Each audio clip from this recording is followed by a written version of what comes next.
तो क्या ओपी राजभर छोड़ देंगे योगी का साथ? क्या ओपी राजभर करेंगे बीजेपी से बगावत? क्या ओपी राजभर और अखिलेश के बीच डील फाइनल हो चुकी है? दर्शकों, इस वक्त उत्तर प्रदेश की राजनीति में इन दिनों योगी आदित्यनाथ के साथ साथ ओम प्रकाश राजभर की चर्चा खूब हो रही है। और हो भी क्यों ना, जिस तरीके से योगी आदित्यनाथ की सरकार के खिलाफ उन्होंने जंग छेड़ रखी है, यानी ओम प्रकाश राजभर खिलाफत कर रहे हैं। ऐसे में सवाल उठ रहे हैं कि आखिर ओम प्रकाश राजभर ऐसा क्यों कर रहे हैं। हाल ही में जिस तरीके से ओम प्रकाश राजभर की पार्टी के कार्यकर्ताओं के खिलाफ पुलिस ने एक्शन लिया, उसका विरोध ओम प्रकाश राजभर की पार्टी के लोगों ने किया, खुद राजभर ने किया। राजभर जिस तरीके से इस वक्त बयानबाजी कर रहे हैं और कहीं ना कहीं उन्होंने ऐलान कर दिया कि 2026 का पंचायत चुनाव सुभाषपा अपने दम पर लड़ेगी, और जिस तरीके से ओम प्रकाश राजभर ने कहा कि मैं एक दिन मुख्यमंत्री जरूर बनूंगा, मैंने पार्टी इसीलिए बनाई है, तो क्या वो योगी आदित्यनाथ को चैलेंज करने का काम कर रहे हैं? क्या वो योगी आदित्यनाथ को चेतावनी दे रहे हैं? दर्शकों, आपको बता दें कि योगी आदित्यनाथ बनाम ओम प्रकाश राजभर की जो शीत युद्ध है वो किसी से इस वक्त छुपी नहीं है। बता दें दर्शकों कि ओम प्रकाश राजभर कई मौकों पर भारतीय जनता पार्टी की खिलाफत कर चुके हैं। लोकसभा चुनाव में जिस तरीके से घोषी से उनके बेटे यानी अरविंद राजभर की हार हुई, उन्होंने खुले मंच से कहा कि योगी और मोदी का मैजिक खत्म हो गया है। उसके बाद क्या होता है, भारतीय जनता पार्टी में हड़कंप मच जाता है कि भाई अभी तो वैशाखी के सहारे हम सरकार बनाने की कोशिश कर रहे हैं, लेकिन हमारे सहयोगी ऐसी बयानबाजी क्यों कर रहे हैं? दिल्ली से बुलावा आता है, गृह मंत्री अमित शाह जेपी नड्डा से वो मुलाकात करते हैं और उसके बाद कहीं ना कहीं वो शांत होते हुए नजर आते हैं।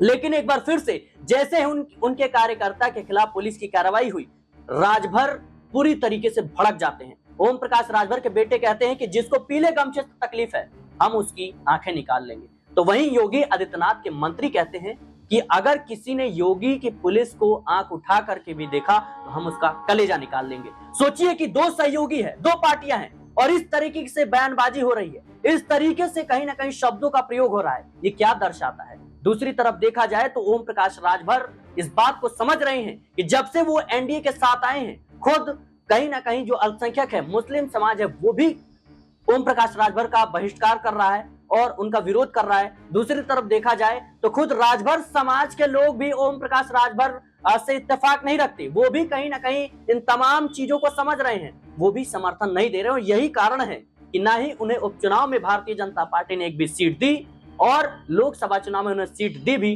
तो वो जीत नहीं पाए। ऐसे में ओम प्रकाश राजभर बेचैन नजर आ रहे हैं, क्योंकि जम्मू कश्मीर, महाराष्ट्र, हरियाणा, दिल्ली और तमाम राज्यों में हुए विधानसभा चुनाव के दौरान ओम प्रकाश राजभर ने भारतीय जनता पार्टी से गठबंधन के तहत कुछ सीटों की मांग की, लेकिन बीजेपी ने ओम प्रकाश राजभर को बुरी तरीके से नजरअंदाज किया। इससे बौखला उठे राजभर, और राजभर जिस तरीके से बयानबाजी कर रहे हैं इससे साफ जाहिर होता है कि वो योगी आदित्यनाथ के खिलाफ जंग छेड़ बैठे हैं, योगी आदित्यनाथ के खिलाफ इस वक्त लड़ाई लड़ रहे हैं। बता दें दर्शकों कि योगी आदित्यनाथ को लेकर यह कहा जाता है कि योगी आदित्यनाथ नहीं चाहते थे कि ओम प्रकाश राजभर उनकी कैबिनेट में शामिल हो, वो नहीं चाहते थे कि राजभर जो है उनके साथ है, वो नहीं चाहते थे कि राजभर के सहारे वो सरकार चलाए, लेकिन मजबूरी राजनीति में चलती रहती है। और जिस तरीके से दिल्ली से उनको आदेश आता है कि भाई राजभर मजबूरी है, उनको रखना पड़ेगा, अभी मजबूती के साथ सरकार चलानी है, तो और राजभर को शामिल कर लिया जाता है। लेकिन अब ये तमाम विवाद जो है वो खुलकर देखने को मिल रही है, ये तमाम जो चीजें हैं वो खुलकर देखने को मिल रही है। आपको बता दें दर्शकों कि जिस तरीके से देखा जाए तो ओम प्रकाश राजभर ने बयान दिया कि मैं एक दिन मुख्यमंत्री जरूर बनूंगा, मैंने पार्टी इसीलिए बनाई है और मैं जरूर बनूंगा। क्या योगी आदित्यनाथ की कुर्सी पर उनका निशाना है? क्या योगी आदित्यनाथ को चेतावनी देना चाहते हैं? ये तमाम सवाल हैं जो इस वक्त राजभर को लेकर उठ रहे हैं। राजभर को लेकर हम ये भी बता दें दर्शकों कि समाजवादी पार्टी के साथ इन्होंने सरकार कह सकते हैं कि गठबंधन किया है, सरकार चलाई है, लेकिन अब जिस तरीके से देखा जाए तो योगी आदित्यनाथ फुल पावर में आते हैं, भारतीय जनता पार्टी जीत जाती है उत्तर प्रदेश में, तो राजभर पाला बदल देते हैं। लेकिन राजभर की पार्टी के जनाधार का क्या? राजभर तो यहां तक कह बैठे कि मुझे अपना चुनाव चिन्ह भी बदलना पड़ेगा। राजभर इस बात को समझ रहे हैं कि दलित उनसे नाराज हैं, जो उनके कोर वोटर हैं, जो एक समय था जब पश्चिमी उत्तर प्रदेश में उनको तमाम कह सकते हैं लोगों का समर्थन मिलता था, दलित भी वोट करते थे, मुस्लिम भी वोट करते थे और तमाम जो लोग हैं वो वोट करते थे। लेकिन जब से वो भारतीय जनता पार्टी में आए हैं, जब से वो उल जुलूल बयान दे रहे हैं, जब से वो विवादों में आए हैं, तो कहीं ना कहीं इनकी पार्टी पर बुरा असर पड़ा है। भले ही कह सकते हैं कि ओम प्रकाश राजभर आज योगी कैबिनेट में मंत्री हैं, लेकिन कब तक रहेंगे इसका कोई ठिकाना नहीं है। भारतीय जनता पार्टी इस बात को समझ रही है। भारतीय जनता पार्टी की ओम प्रकाश राजभर का जो जनाधार है उसमें अब बड़ी गिरावट देखने को मिली है और ये उतने काम के अब नहीं बचे हैं कि रहने ना रहने से कोई फर्क नहीं पड़ेगा। दूसरी तरफ राजभर के पास ये चुनौती है कि अब जो जनाधार हमने खोया है उसको कैसे हासिल किया जाए। क्या राजभर का वही हाल होगा जो उत्तर प्रदेश में मायावती का हुआ। मायावती पर आरोप लगते हैं कि ये बीजेपी की बी टीम है और आप सबने देखा कि 400 से ज्यादा सीटों पर लोकसभा चुनाव लड़ने के बावजूद बीएसपी एक भी सीट नहीं जीत पाती है। देखा जाए तो बीएसपी पार्टी का बुरा हश्र होता है उपचुनाव में भी। और कहीं ना कहीं मायावती अपने ही घर में उत्तर प्रदेश में जिस तरीके से संघर्ष कर रही है एक एक सीट जीतने के लिए, क्या इस बात को राजभर नहीं समझ रहे हैं।